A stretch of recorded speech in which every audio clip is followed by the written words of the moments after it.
Okay.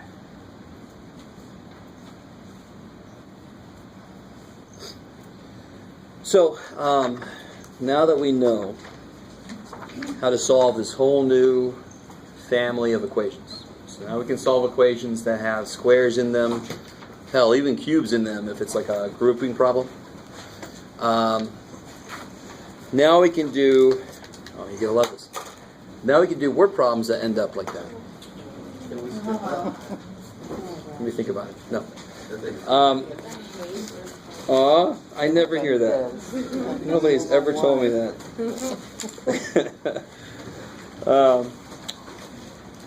Let me see. There's something interesting. Here we go. So, let's look at this one here. If I told you. Now, there was a word problem section in chapter 2. Those to me are the hardest word problems because they were where you had to create your own equation. These word problems are nowhere near as bad as that. They're a little bit more direct. Let's see if you see what I mean. Here's a problem about a triangle. A triangle is 10 centimeters wider than it is tall. The area is 48 square centimeters. So it's 10 centimeters wider than it is tall. Right? So the base is longer than the height is. And they tell me the area is 48 square centimeters. And now they want me to find the height and the base. So what is the area of a triangle in general? Half the base times the height. So in this case, the area of this triangle, area is 48 equals 1/2 base. What's the base? H plus 10 times the height. Right? Just plugging stuff in. Right off the bat, let me help you out with these triangle problems. Right off the bat, the worst part of this equation is what? The fact that it's there. No. Word problem's over. I'm at the equation step now. What's the problem with this equation? I got a fraction in there, so I would just clear that fraction immediately. Yes? Is that an H plus 10? H plus 10 now. My H kind of went. Cool. And they give you this picture in the problem, by the way. They're a little bit nicer to you than I would be. Just to let you know. So the very first thing... Would that be 48 squared? No, it's not 48 squared. It's 48 square centimeters. So it'd take 48 little square centimeters to fill it up. It's not 48 squared. Yeah, be careful. That square can only go as far. It's on the centimeter, not on the 48. When I set up an equation, equations don't need the units in them. They'll just kind of clutter the whole thing up. So I'm not going to put the centimeter square there. Is this in the book, this exact one? Yes, this is number 14. 6.8. 6.8. Page 420. Okay. So if I double both sides, why is that good? You get rid of the fraction. So over here I get 96 equals H plus 10 times H. So this side is factored, but this side is not what it should be. What should this side be? 0. So what do I have to do? Minus 96. Distribute. After I do what? Oh. Yeah. Distribute the H in. H squared plus 10H. Okay. And then you want to force this to be 0. So you subtract the 96 over.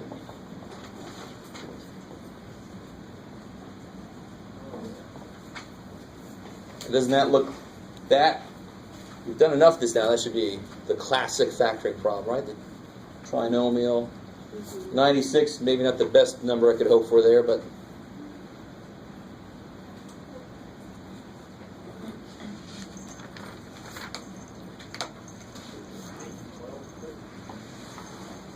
won't make 10 though, right? Yeah. That's kind of a gross one. That is not the most obvious thing about 96. I will give you that. So this is what I would do. This is what I just did in my head. Thinking about 10. I know they have to be different signs. So they have to be actually subtract to be 10. So something like 18 and 8, right? If the 8 was negative, they would make 10. What's 18 times 8? Yeah, it's 144. So that's too much.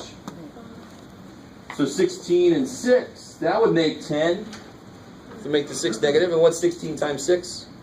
Yeah, the least obvious way to factor 96, right? So I want to use those two numbers. And this is what I mean. Everything after we learn to factor is basically going to have factoring in it somewhere, possibly. Right? A lot of it's going to have factoring in it somewhere. So if you're not good with factoring, you're just not going to be able to do these things. Right? So we have these different ways of approaching the difficult numbers like this. I definitely suggest starting with in the middle. That's what I always do. I didn't remember 16 and 6 right off the bat for 96. And I'm the one that's supposed to be good with numbers. I didn't remember shit. So I start with a 10. I say, 16 and 6. Okay, good. So how do I set this up then? What's this look like? H plus 16. Good. H minus 6. H minus 6, because I found the numbers that go in. So H could be what or what? Minus 16. Exactly. So real quick. Everybody cool? I had to start with, they're talking about area. They told me the area is 48, and I set up the area formula on this side. That gave me my equation. The area should be 48. Got rid of the fraction, multiply this stuff out, got everything on one side, factored. And now I set each factor equal to 0. So either h is negative 16 or h is 6. Which one of those makes no sense for this specific problem? Yeah, I can't have a triangle with a negative 16 height. That would be weird. You flatten it, and then you keep going somehow. Into the other dimension. I don't know what the hell I'm saying. For this specific problem, since we're talking about something physical, I can't have a negative length. So I got to throw that out. So the height is 6 centimeters. What's the base? 16. Interesting.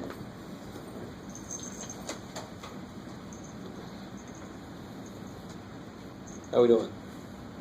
So why, how do you just say I'm going to get rid of the negative 16, just put 16? I mean, there are many mathematical equations that have negative answers, positive answers. If I have an equation that's supposed to model how long I want something to be, and I get a negative number, so the numbers are fine. Negative numbers, I can have negative numbers all day long. I can't have a negative side length.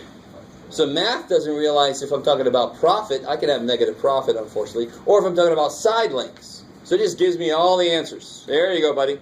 And I go, I got to throw that one out because I don't know how the hell to make that. Right? right. This side's going to be negative 16%. Okay. Right? So I got to throw that out. So it's not math's fault. It's nothing like that. It's just that I have to take the numbers that work in the situation I'm in. Okay. You can also have an equation that would say the answers could be, I either need to talk to 80 people or I need to talk to 8 billion people. As far as I know, I can't remember now actually. There were 6 billion the last time I saw this. 7 billion now, but it's not even 8 billion people on the planet, I don't think. So I would throw this one out because it's physically impossible. Okay. So there's all these situations that I have to throw numbers out, throw answers out just because of what the physical reality is. Okay. Yeah. So after you get the height equals 6 and then you plug it in to the base, is that 16 Yeah. having correlation with the negative, like or h minus? Yes, because if h was negative 16, what's negative 16 plus 10? 6. And what's negative 6, right? And if the height was negative 16, sorry, and the base was negative 6, I know, but just go with it. This is what math is telling me. Then the area would be 1/2 negative 6 times negative 16, which is 48. So math says those numbers are perfectly fine if you want 48 at the end. And we say We get 48 at the end, but ain't no way I'm going to get negative lengths in the middle.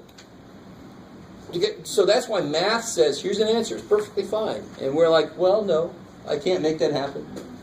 Right? So what I'm saying is that you get a negative 16 and you know that can't be an answer, but it ends up being the other answer anyway. You got to be careful. That will happen very often, but not always. It all depends on how the things, how they relate in the problem. In this case, they're exactly related. One is 10 more than the other one. So they would just switch places. But in general, you can't. You got to be careful. Cool. Yeah. Can you just stop when you get to 16 and negative 6 and just switch the signs and say these? That's what he's saying basically, but no, you can't. You got to be careful. Trust me. Let me see. Oh, here we go. Okay. Well, let me see. I don't know if I can make one problem up real quick. That would give me nice numbers, but if I had like a 5 out there or like a 7 out there or something, one answer could be negative 10 sevenths and the other one's positive 8 or something. And the negative 10 sevenths actually, how can I say this?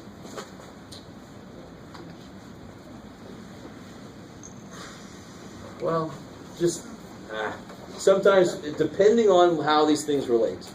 If I had a 7 out there, I might get a fractional answer that's not even part of the answer, just because it's negative. It's like answering the wrong one of these first. I don't know if that really makes sense. Getting one of these at the wrong time, what's a good way to say that? I got to see if I can make up a problem that does what I'm saying. Let me pick out another problem. Maybe it does in my next problem here. Let me see if there's one a little bit more.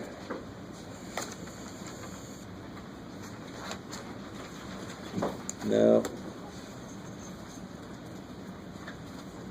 Oh well, not really what I want here. I'll take your word for it. I'm just curious. I would never do that.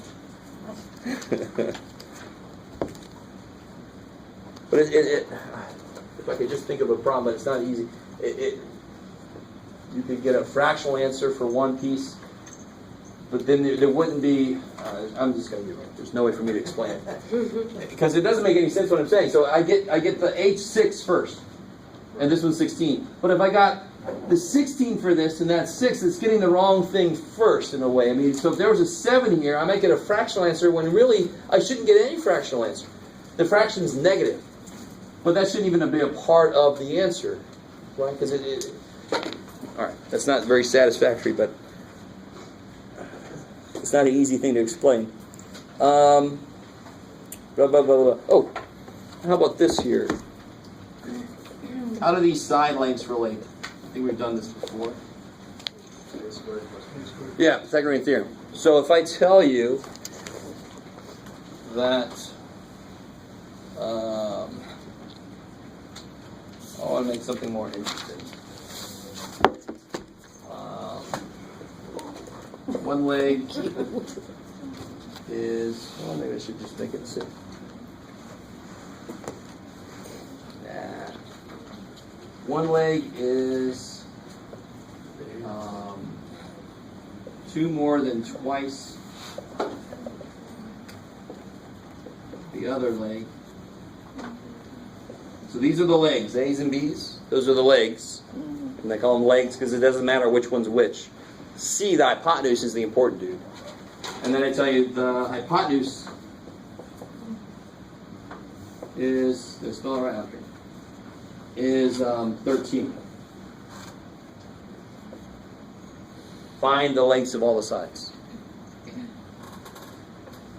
So if I label my picture, C is 13. One leg is 2 more than twice the other leg. So what's A here? I just call it A maybe, right? So then what's B got to be? 2 more than twice that. 2A plus 2. You guys with me? Okay. So if that's A, this other one's got to be 2 more than twice that. Cool. Now how do I set up my equation? What you guys have told me earlier. What governs how the sides of a triangle relate, a right triangle? Yeah, A squared plus B squared equals C squared. So just plug in what I know. A is A. B is 2a plus 2. And c is 13.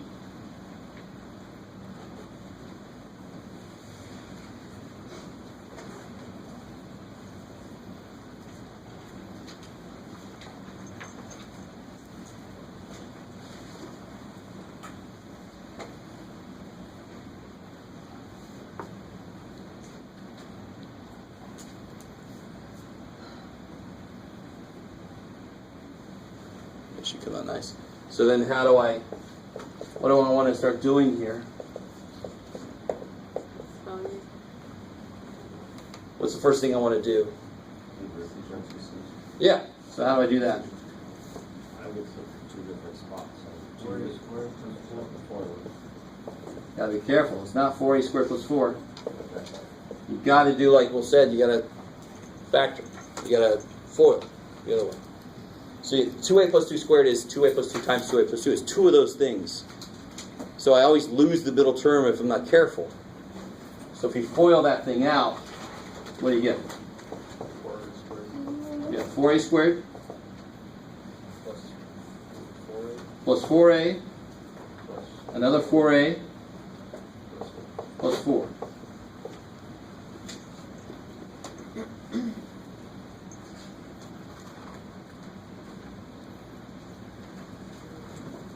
Yeah. The a squared plus b squared equals c squared. Is that the formula for it? Pythagorean theorem. That's for a right triangle? Right triangle. There's a formula for that for a triangle that's not a right triangle, but it gets rather disgusting. So this is here. So now I just get my like terms together. 5a squared plus 8a plus 4. What's 13 squared? 169. So then I have to do what now? Yeah, get the 0 on that side. So I have to force that out of there. Minus 169. I get 5a squared plus 8a minus 165.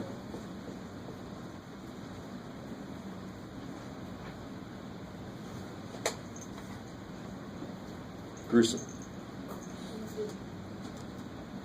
Yep. So no GCF here, right? Damn. So I have to do the... Yep. 5 times 165. 18. What's that? 825. 825? I'm tired. I can give my brain a break. So now I need to find factors of that make 8.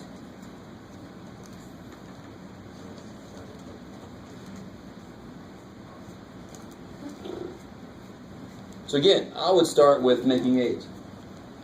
Right? So how do I make 8 with two different signs? Maybe 30 and negative 22. But what does that multiply to be? 660. Too small. So let me amp it up. 33 and 25. All right, 33 and 25. That would make 8. And sure enough, that multiplies out to be 825. 825. Cool. But, I mean, somebody gave me the answer there, but just doing this, and that's just the first thing I thought of to make 8. That's too small, so then I ramp it up a little bit. If I would have went to 40, that would have been too big, so then I take a step back. I mean, it's a nice zeroing in process. Yeah? You're getting confused on how to know which way to do which, or when to know how to do which method. So it's like you do this one when there's not a 1 in front of the 8. I love it. Exactly. Okay. Exactly. When that's not a 1, it's got to be more complicated to take that into account. Cool. When it is a 1, let it be easy. Right? It should be relatively easy, depending on how hard it is to factor whatever the hell's out there. Yeah. So now that I've got this to work, oh, yeah, make 8. Cool. I just take the number that it's supposed to be, and I start dividing it by 25, like the numbers that it would factor into. And it's like almost instant when I find a number. I love it. So you can Way start easier to dividing this type thing by out. 25 or whatever. This ends in 5, so you know it's got to go by 5, 25, something like that. Sometimes I'll add all the numbers together and multiply by products of that. Yeah, why not? But again, this it depends on the number, right? This one's nice because it ends in 5. There's not that many things that can go into it then, right? But it also depends on how comfortable you are, what way you look at numbers. So it's you each would need to make up your own kind of shortcut or different way to do it. I'm going to show you the basics, and then you all can improve each of those to your own way of doing it, right? That's what I always saw math as. Somebody gives me the basic idea, and then I make it my own. I say, okay, I get the idea, but this makes more sense to me. So let me do it this way, no problem. But now that I got these two numbers, how do I use them? Break up the middle term, right? So I get 5a squared. I pretty much always put the negative first. So I don't make a negative mistake.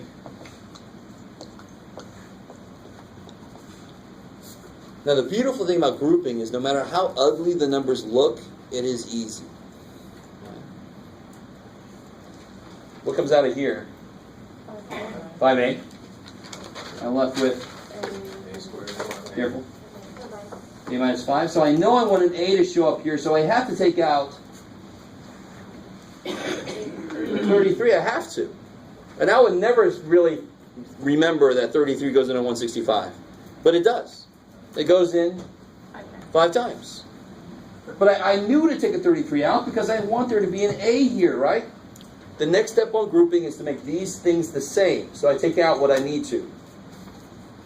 So I take out a 33. Sure enough, that's a minus 5. So here's exactly I was hoping, anyway.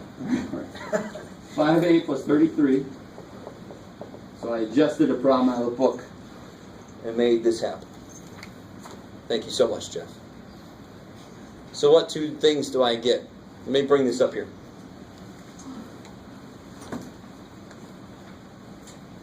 Yeah, this is where I start talking about math stamina, right? 5a plus 33, a minus 5 equals 0. So a is 5, or you might want to write this down, I don't know. That equals 0. Solve it. Subtract the 33. Divided by 5. A is 5 or a equals negative 33/5. Which one of these makes no sense? Yeah, I'm talking about side lengths, so I got to throw that out. That fraction will never show up anywhere in this problem, in this answer.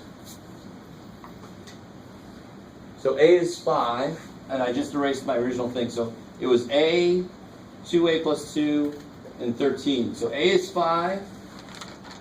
12. Yeah, twice 5 plus 2 is 12. So there's the side lengths to make that work. 5, 12, 13.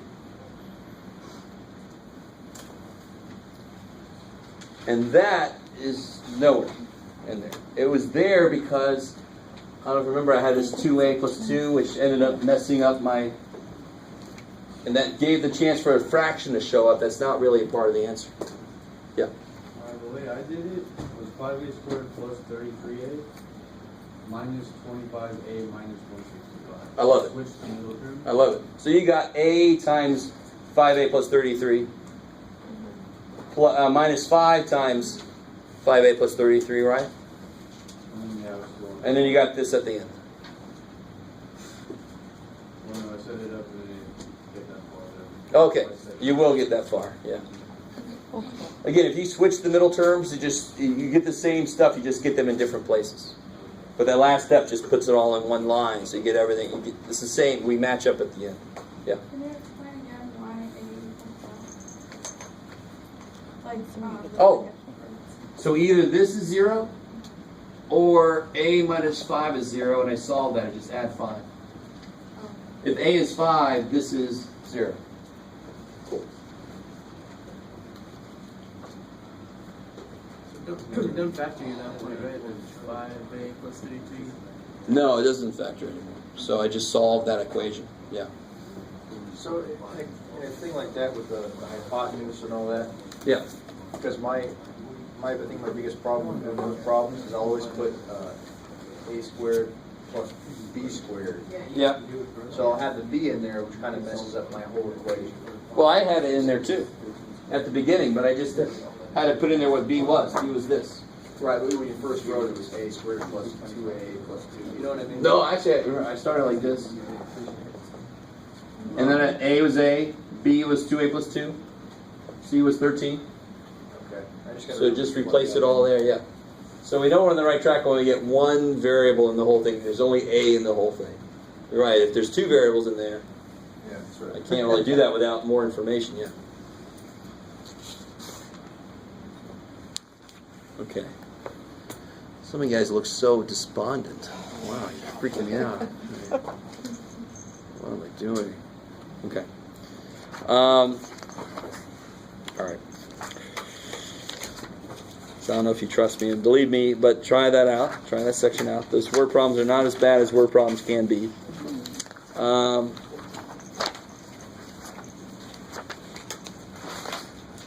Let's see.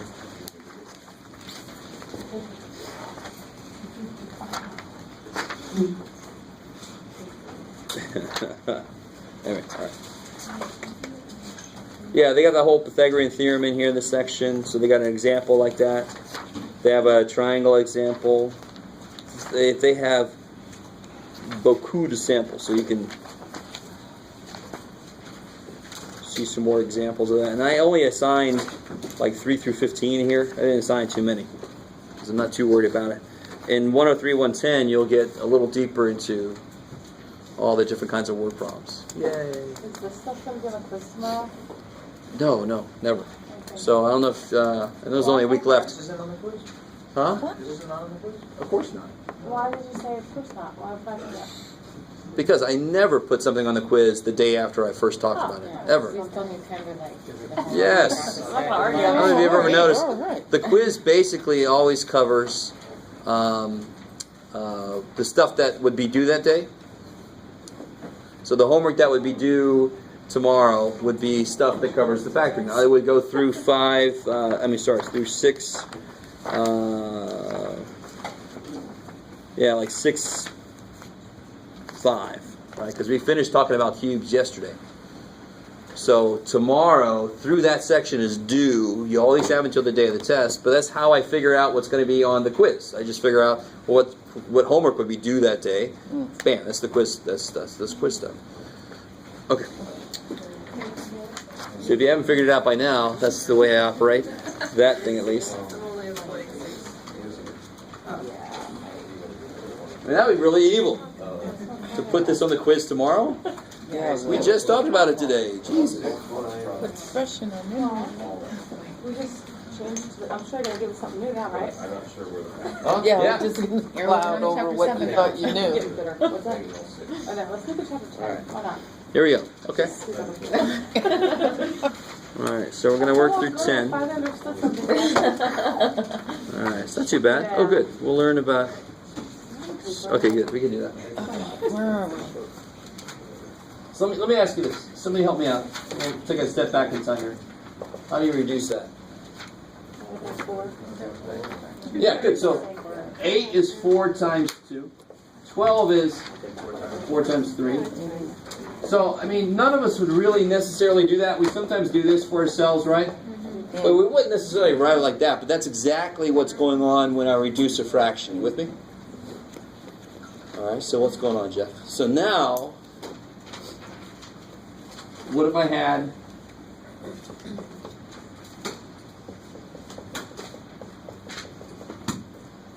that?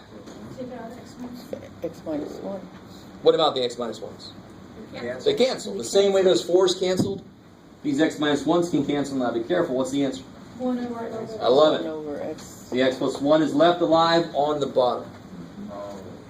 So variables are numbers I don't know. I've said this before, and I'll say it again. Variables are numbers I don't know. They have to act the same way that numbers do then, because they are just numbers. Right? So if I can reduce this kind of fraction, and I can't reduce every single fraction. Like if I made this 7 over 12, I ain't going nowhere. If I can reduce some of these, I can certainly reduce some of these. It ain't going to start like this, right? this problem would start looking something like this.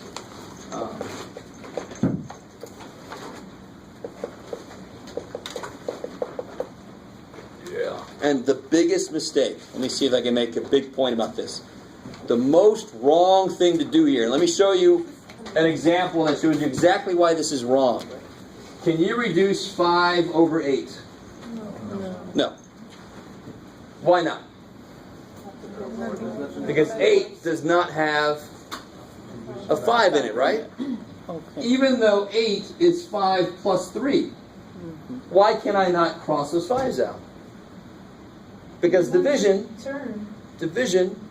is not the opposite of addition. That's the very simple reason why. And we know we can't do that. But I'll tell you honestly, if I wrote that, somebody would cancel those 5s. Me. It's very human. We want that. There's too much shit. Let me get rid of some stuff.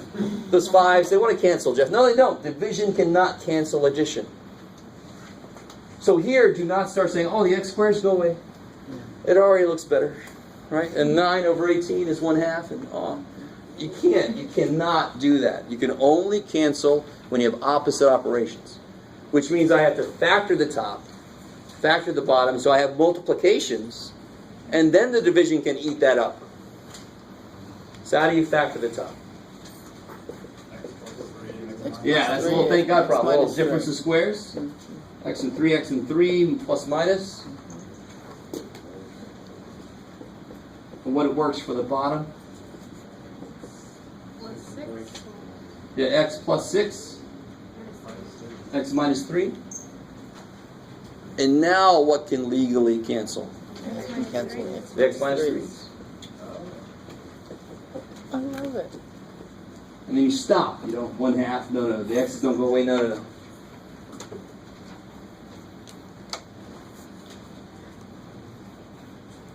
Oh, real quick. You can't reduce that. Definitely not.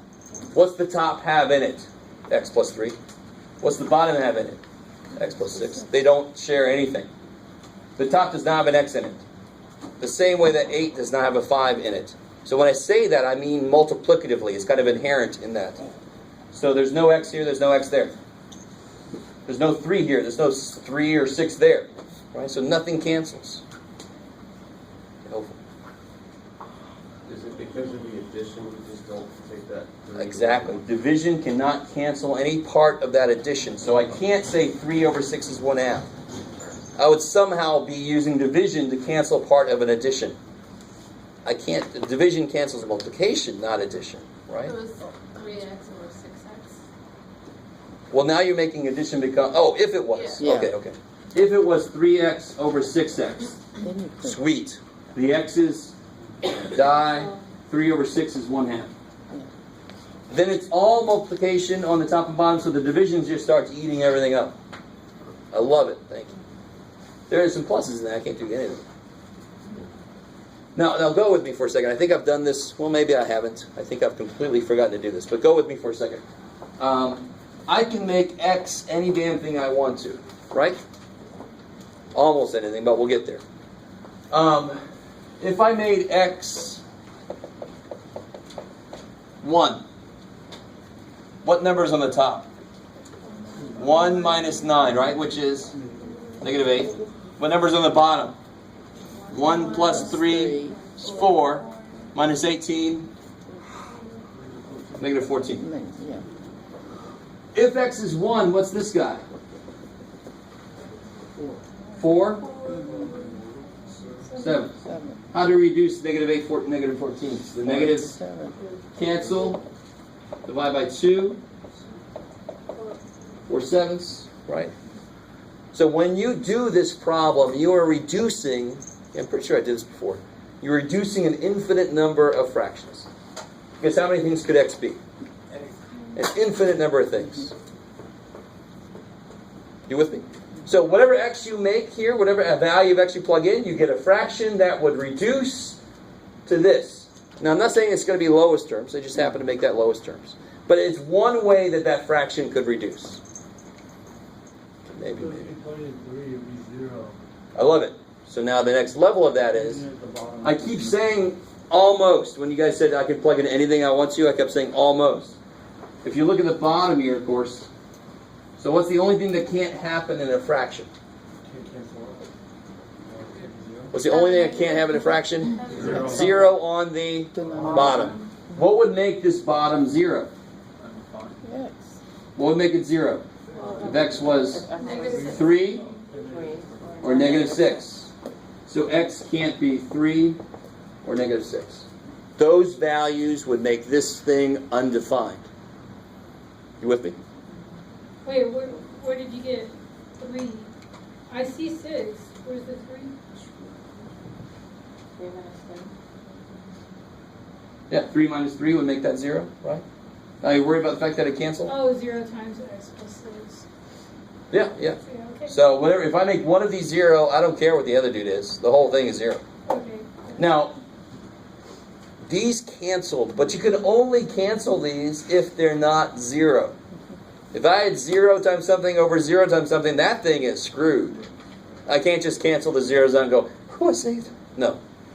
The thing is screwed. So these canceled, but that assumed already that x was not 3. That's the only way that this thing could be legal from the beginning. So the minute I write this fraction down, x cannot be 3, x cannot be negative 6, or else I would have just written down something that's undefined. And then I couldn't work with it at all. I'd be screwed from the beginning. If the 0 is on top or bottom? Or No. Only if it's The only thing that makes it undefined is if the bottom is 0. If the top is 0, then the fraction is 0. And that's So fine. You can't cancel it if the 0 is on both top and bottom? Exactly. Not one or the other, you can. You'd only cancel something that was the same. Right. So they'd both be 0 if either one was 0. Yeah. Yeah. Well, if we give you x equals 3 though, the whole thing would be 0. Right? What do you mean? No, I'd have 0 over 0. Give us x equals 1. What if you give us x equals 3? Then I'd have 0 over 0, which is not even undefined. I think I've told you before, it's called indeterminate. It's worse than undefined. That's enough of that. So part of this homework is going to be reducing, which means factor and then kill. Right? Very violent stuff. You factor everything you can and then you kill whatever's common. Part of this homework is going to be what values of x make the expression undefined. So you'd have stuff like 4 over x minus 7.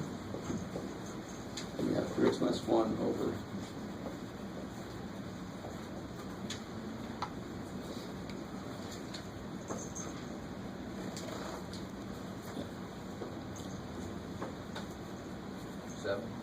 Yeah, the first one's not bad, right? In fact, here's what you can say to yourself. What would make this undefined? If the bottom equaled 0, right? Then it would be undefined. You with me? That's how I say it in English. So then you just fill in, what is the bottom? X minus 7. Solve it. Add 7. So some of you guys certainly should be able to just look at that and see that a 7 would make that 0. It's undefined then.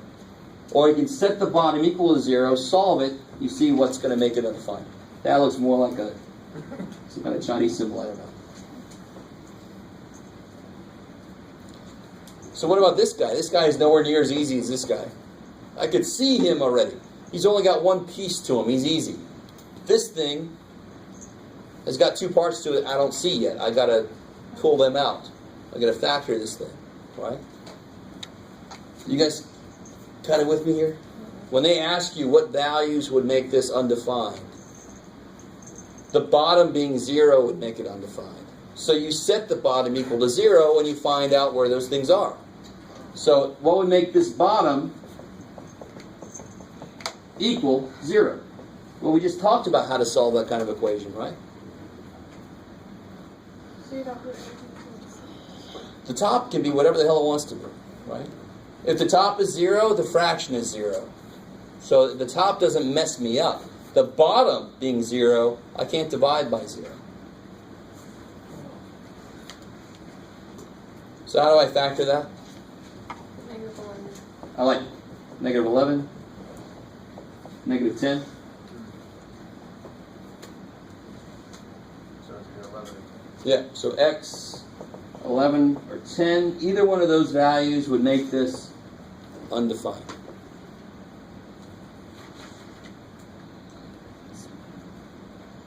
It's almost silly, and this part of it, I love this part.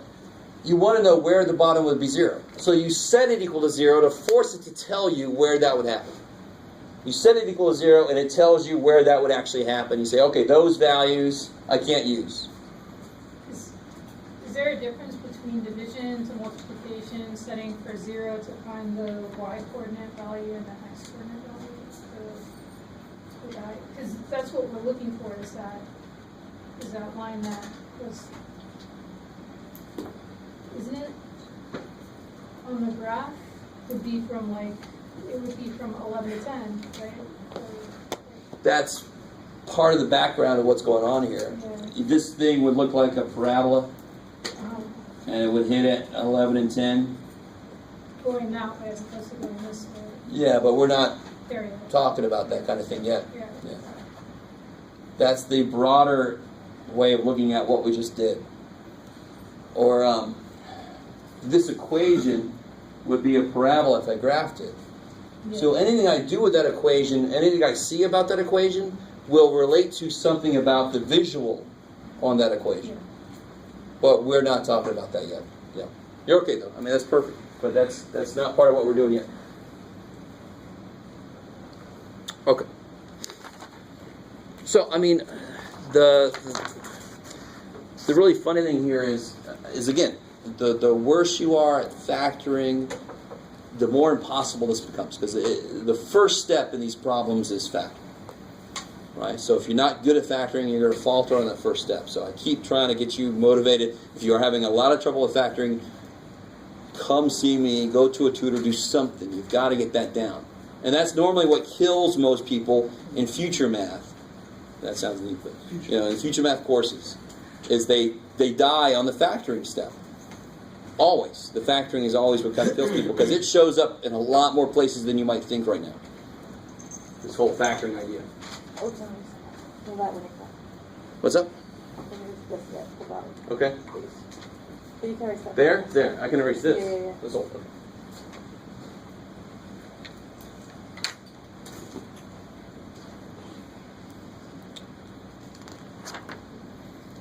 Oh, there you make it. Okay. Here, so what about, let me give you guys one more to try here.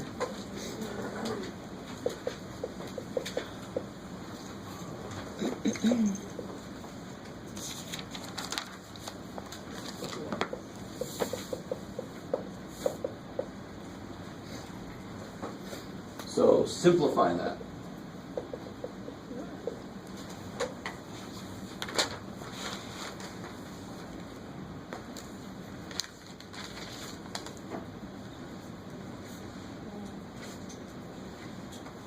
You've got to be in control of that optimistic part of your brain that wants to start, my squares go away, yay. Yeah. You've got to keep that under control.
So one thing you can do for yourself, and this is actually a really good method, because the next section is going to involve a little bit longer problems.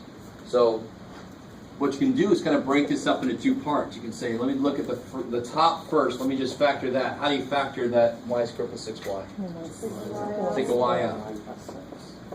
There's that part. Now let me look at number 2. Let me look at the bottom next. So what method do you have to use there?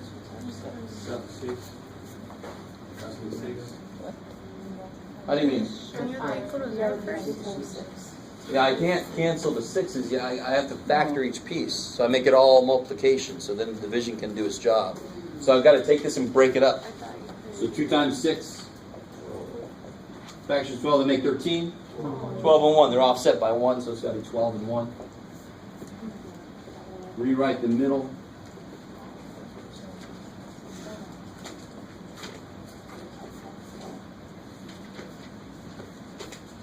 And then group.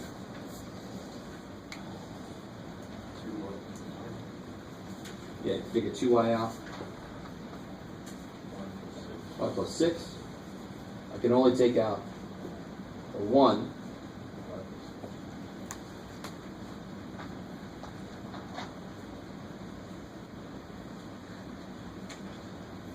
And then, of course, the last step. Yeah, okay. 2y plus 1. Y plus 6. So now you put that back in with that in here. So on the top I've got y plus 6. On the bottom I've got 2y plus 1, y plus 6. And of course what goes away? Y plus 6. What happened to the 2y in front of the... Oh, yeah, you got it. Yeah, there's a 2y and a 1, yeah. Now, so do you see how there's really almost nothing new there? It's 2 factoring problems, and the only new thing is if I see the same thing on the top and the bottom, I kill it. And that's pretty simple to do. The hard part is the factoring part, really. So it's. I'm going to show you a shortcut to that. There's my next one. Shortcut. I'm going to show you a shortcut that some of you will get and many of you won't. And if you don't get it, don't feel bad. Just don't try to use it. It's fine. Well, on the top we got this, right? Now I know the whole point of this problem is to have something cancel. I'm not guaranteed that something will cancel. But if something would, consider the top was easy. And I got y plus 6 there. And I've got a y. Which one of those could be a part of this dude? The whole point is to have something cancel. So the bottom should factor in a way that's the same as a part of the top. The 2y plus 6. Which part of this? Yeah, it doesn't all have a y, so there's no way a y would ever cancel. There's not a y in the whole thing. So I'm going to say y plus 6. I'm going to just assume that it's a part of it. And it might not be. But if it is, it's going to be quick. What do I have to put here to make 2y squared? 2y. 2y. What do I have to put here to make 6? 1. And then you check. 12 and 1 is 13. That's the right thing. Done. If you get that, that's a kick-ass shortcut. If you don't get that, I'm sorry. But then you get more practice with your factoring. What the hell? Builds character.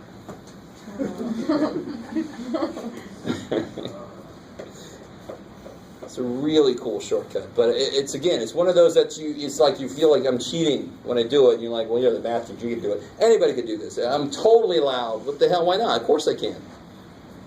I think that's a piece of it. I write what it has to be to make this and this work, and then I check and make sure that works. And if that does, then that's exactly what that is.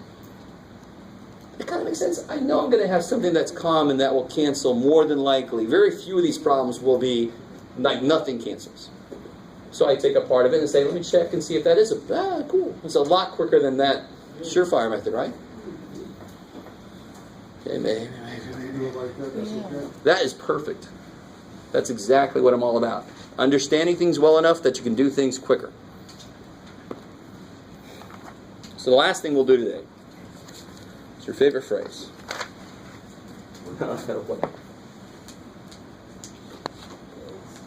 Remind me how to do this kind of problem here. Because I forgot.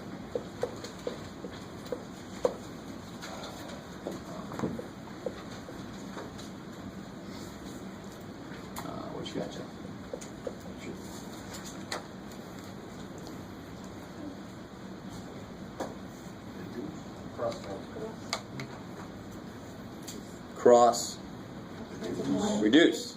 Right. I can't suddenly decide, that's dividing, I can't suddenly decide, no, I want to make it multiply. So this is definitely not cross multiply.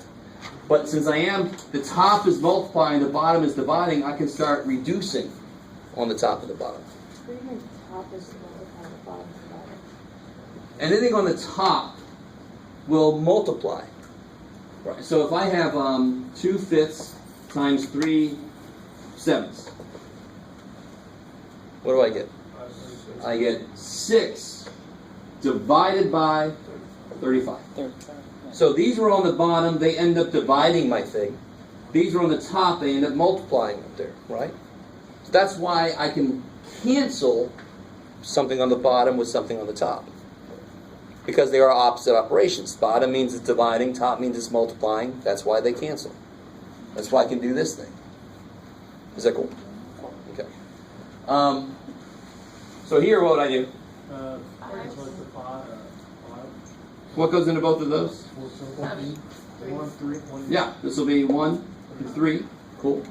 And what goes into both of those? 5. That'll be 5 and 13. Cool. So then 13 over 15. Okay. So remembering what I did earlier, the next thing I'm going to do is, so now you see what I mean. Now we're just going to have, instead of 2 factoring problems in one problem, we're going to have 4 factoring problems in one problem. Yeah.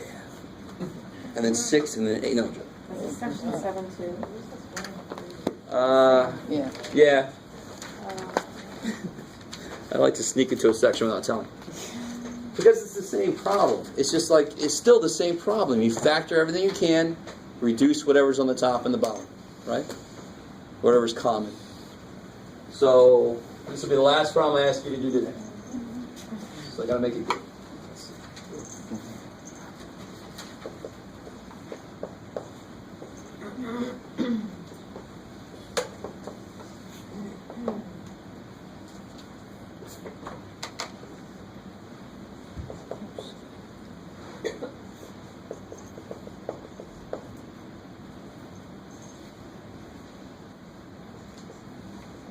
It's gonna be interesting.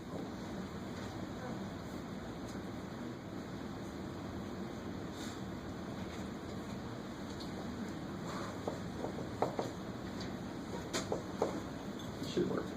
We'll see if it works.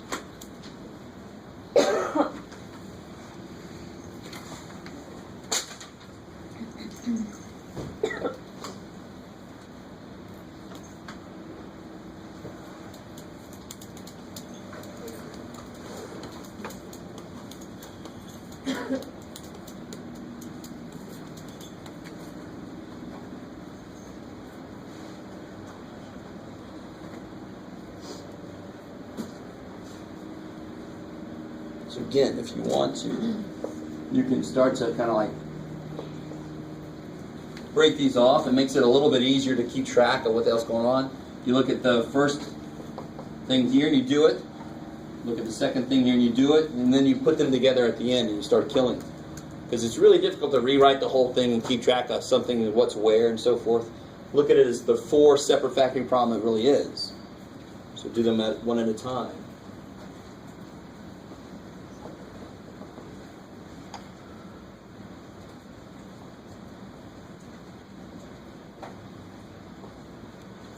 The last one will be easy, believe it or not.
make sure everybody's on the right track.